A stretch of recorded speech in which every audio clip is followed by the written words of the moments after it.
What is up, Internet? Welcome back to Milehighkei, America's premium K-car channel. Today I'm going to be working on the E07A out of a Honda Beat. It is going to eventually be swapped into my Activan. In the last video on this teardown, I got the exhaust manifold removed as well as the intake manifold. Normally the engine is slanted to fit under the floorboards, but I have it standing upright so I can access some of these extra bits, so I can hopefully get this torn down to a short block today. I'll see how far I go. I don't know how far I'm gonna get, but that's the plan for today. Also, I guess I should talk about, even though it's not K-car related, my Datsun 520 project. If you're not familiar, I have a 1966 Datsun 520 that I'm kind of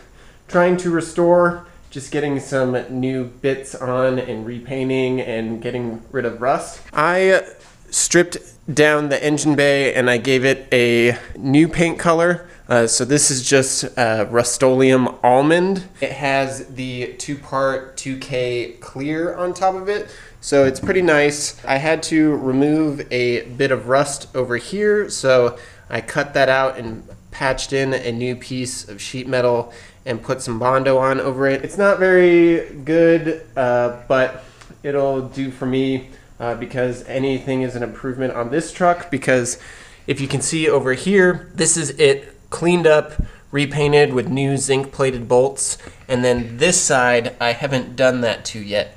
So there's about a 1/4 inch of dirt throughout this truck, and I'm just trying to make this side look like this side and everything just get freshened up and cleaned. I'm working on the wire tuck. I have cleaned and repainted this section and gotten new bolts and bushings throughout, and then this is the Silvermine Motors disc brake upgrade kit. So usually this has drum brakes up here, but now I have these huge drilled and slotted rotors with these monster calipers, so this will definitely make sure that I can stop. I've only done the passenger side. I still need to get to the driver's side, but that'll be another video. Let's get back to K-car stuff. So as I mentioned a little bit ago, my main goal for this video is to get the head torn down and get the oil pan taken off. Where I'm gonna start is by removing the wiring harness, and then the distributor, and then the alternator and AC compressor. And then from there, I can remove the timing belt cover, some of this extra stuff, and then we'll be able to pop open the valve cover and expose the head, and maybe we can get the head off and see these little pistons in there. I'm gonna set that up and gonna start taking this apart. Okay, I'm going to start on the distributor side of the motor, and for future reference, first cylinder is closest to the timing belt, and then it goes up from there. So this is 1, 2, and 3, and those are all labeled here on the actual distributor cap. On the plastic it actually says 1, 2, and 3, so you don't have to worry about mixing up the wires, and also the length of the wire is pretty apparent on which plug goes to which hole. So going to take those off, and then I'm going to start removing the wiring harness, and there's a sensor right here, and then this goes down here, which I believe is one of the temperature sensors for the coolant, and there's another plug kind of down here, and I've already removed that because it was part of the harness that is attached to the transmission. So I just marked that right here, and then the corresponding wire on the actual wiring harness. So I'm going to remove these and then start to pull off the distributor.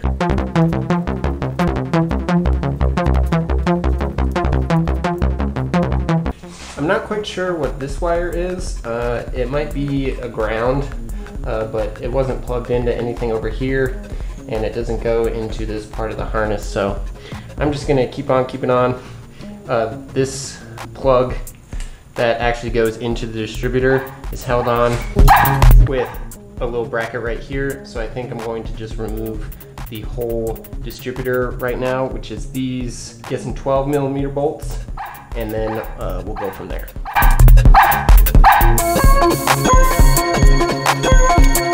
So I may have pointed out some of the subtle differences between the E07A for the beat and for the Acti. One of them is the distributor. On the beat, they have this little mounting point, and there's a little gear in there that connects to the end of the cam. And on the Acti, it is actually just mounted directly onto it right here. So the cam and the distributor are different for the Acti and the beat. Just wanted to mention that. Now while we're over here and we have the distributor removed, I will remove one of the main coolant ports, and it has probably the coolant temperature sensor, and then maybe this is pressure, or they are both temperature. I'm not sure. I'll have to look that up when I'm reassembling the engine, but it is just held onto the block with these two 10mm bolts.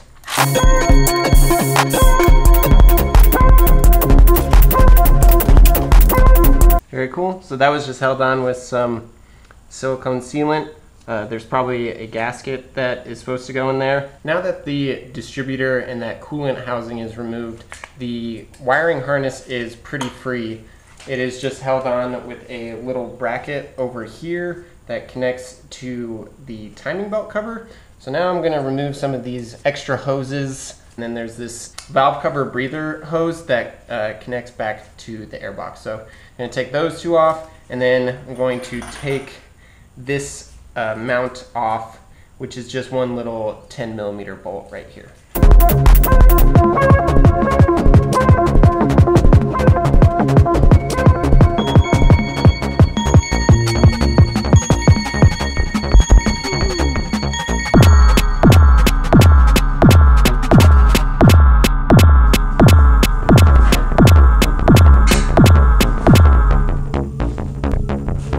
Rolled this so we can see it a little better.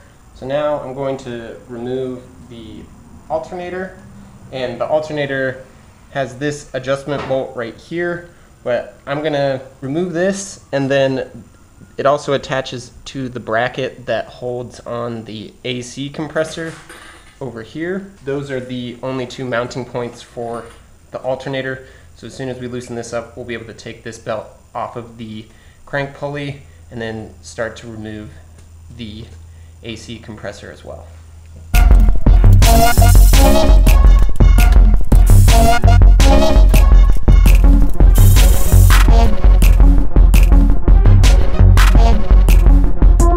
Very similar mounting setup for the AC compressor. So there's just this 14mm bolt up here that attaches to the pulley tension adjustment screw, and then down here there's a big long 10mm bolt. This is a 14, and that's the only two that are holding up the actual compressor. There's another 14 down towards the bottom that actually holds the bracket on.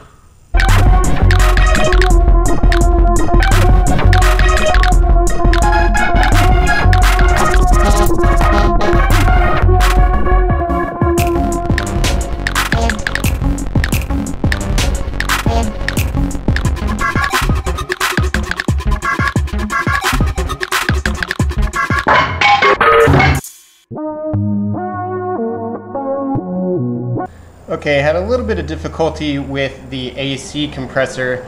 So this bottom bolt was really tight, and this is for the actual bracket. I don't know why they did this, maybe for clearance, I'm not sure, but this bolt that holds the actual bottom of the compressor in, it's a 10mm bolt, and it totally stripped out. So I'm gonna have to figure out how to get this on at a later date, but I just decided to remove the entire bracket that held the compressor on, because it's much easier right now for the short term. Now that we've got the accessories out of the way, now this gives us better access to the timing belt cover and some of the protective elements for it. Little heat shield down here is held on with these 10mm bolts, and then these three 14mm bolts hold on the actual motor mount. I'm going to take these bolts off and then remove the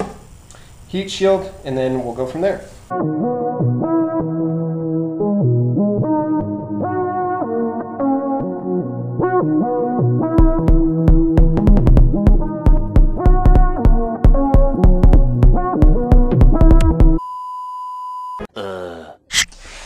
What is up, internet? So it's about a week after I ended the last video very abruptly. Some things came up, I had some stuff to do. I had to go up to Aspen for the whole week for work. I'm back in my garage and I'm going to be working on the E07A again. Where I left off last time, I had pulled off the crank pulley, the AC, and the alternator, and there's some various heat shielding on this side. So now I'm going to focus on taking off the timing belt cover and disassemble that, and hopefully I can get the head removed to close out this video. I'm gonna get started on that. I think that this is just a 10mm bolt, 10mm bolt, two more 10mm bolts, and some clips right here. So I'm gonna get to taking that off, and let's see if we can get the head off.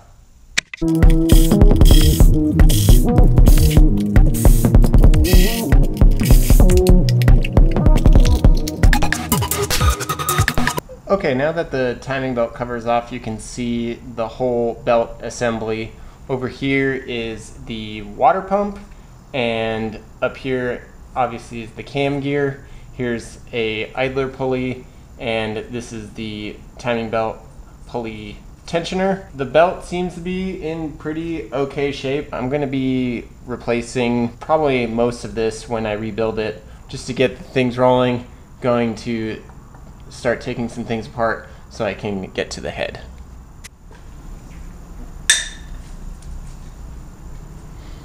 So these all are 14mm sockets, including the cam gear and the idler pulley. So this one was pretty easy to loosen up.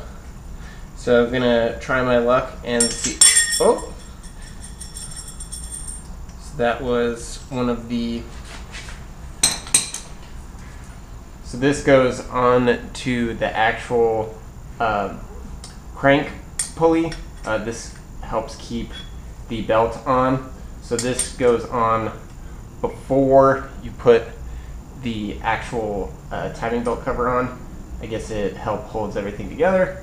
And now I can take the timing belt tensioner off, and now this belt just kind of comes off, and we're gonna just keep going. And I'm gonna be still labeling all of these parts in bags, so they're really easy to put back together.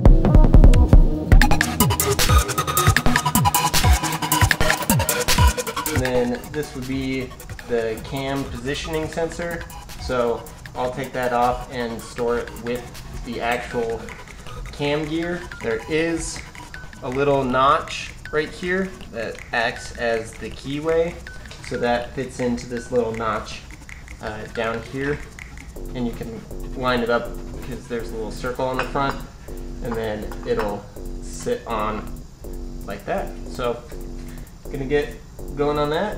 Take this sensor off, the idler pulley, and then this little guard.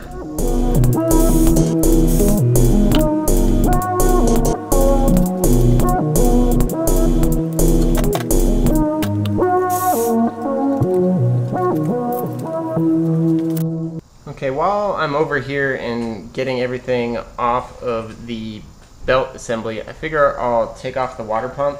So it's held on with these 12mm bolts right here. So just gonna crack these real quick. And actually I need to take, this is a bracket for the exhaust. Go, loosen that up, and then get to this bolt.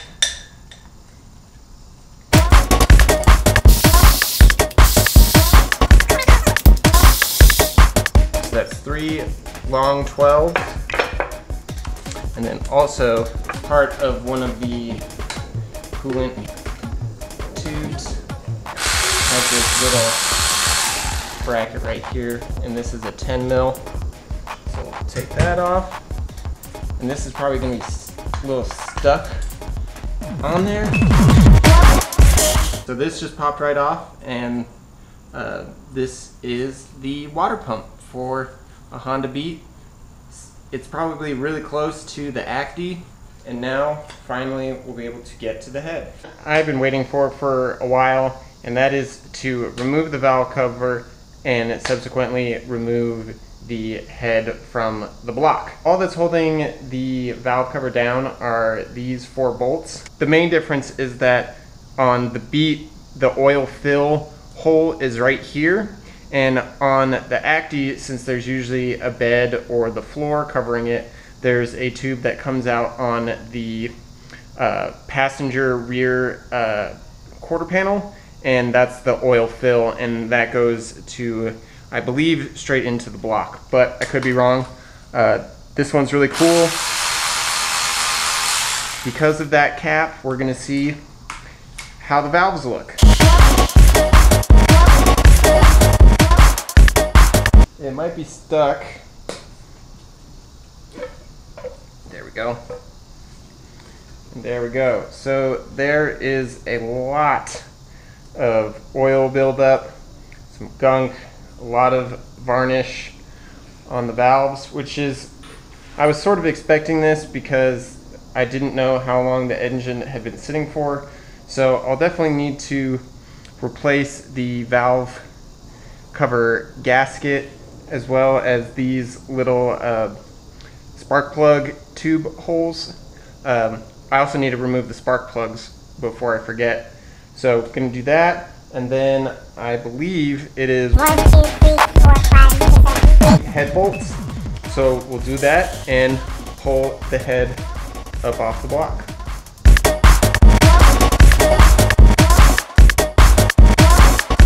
Probably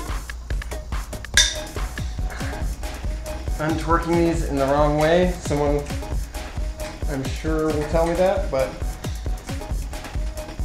just going for it.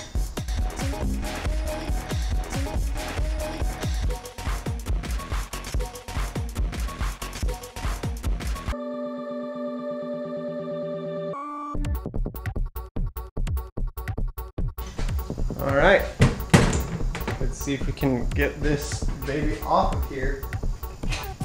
Oh, that's not as stuck on there as I thought. Okay, I didn't get this one all the way.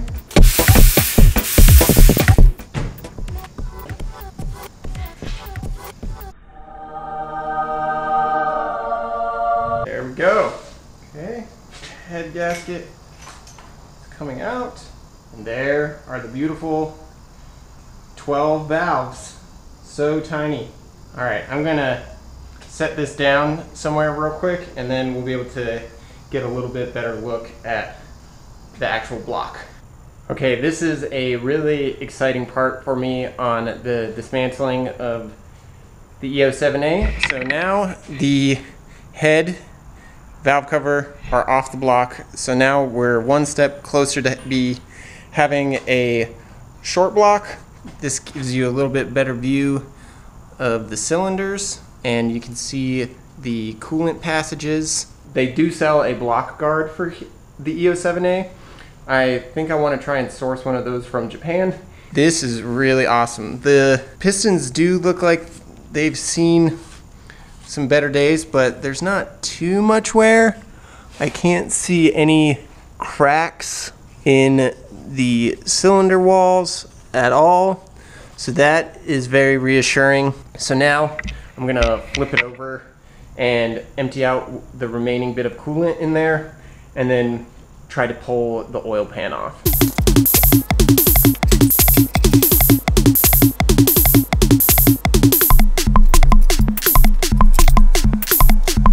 Real quick, something that I find really unique about this engine compared to other Honda engines, as well as just engines in general, is this two-part oil pan. Right now, the engine is completely upside down, and you'll see that there's this angled section right here, and then this part that has these cooling fins, as well as this awesome embossed Honda logo, and then right here on the end next to the oil drain.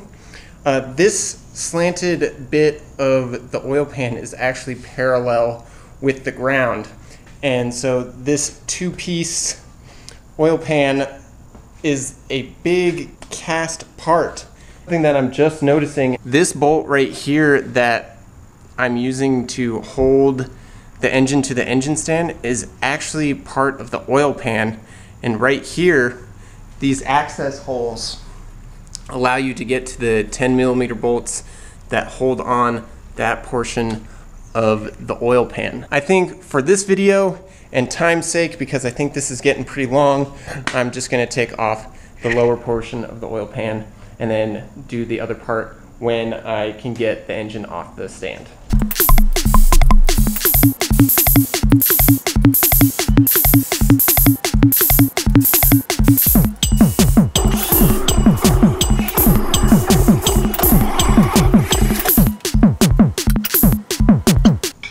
So here's the lower part of the oil pan.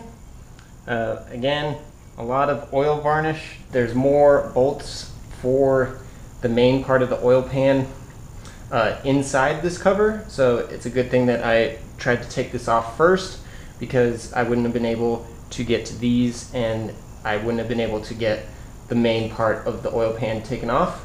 But here you can see the oil pickup, pretty cool. It's got a nice little bracket in there to hold it at the angle. Yeah, so I'm gonna clean up a lot of this, dump this out, and then I will come back tomorrow and I will probably just make a new video about taking apart the bottom end of the engine. We're gonna leave it right there for right now. Alright, so I feel like this is probably gonna be a pretty lengthy video, so I'm gonna stop it right there. To recap, we got the head, timing belt, and all the accessories that were on this side of the engine, the AC, the alternator, water pump, the whole timing belt assembly, the whole head, and we did get the lower oil pan cover off, and now I just flipped it over so I can drain it of all of the excess oil that is still in the engine.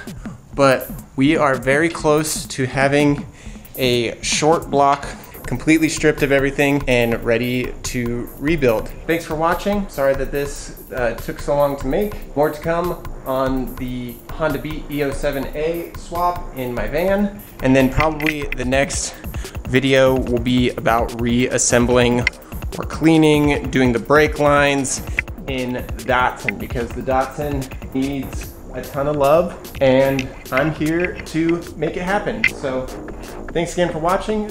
Be sure to like, subscribe, do all the stuff. Everybody tells you to do this stuff, but please help me out. I really appreciate all the support, and hopefully in the future we'll be able to do more fun K-car stuff. So thanks again for watching, and remember, keep it small.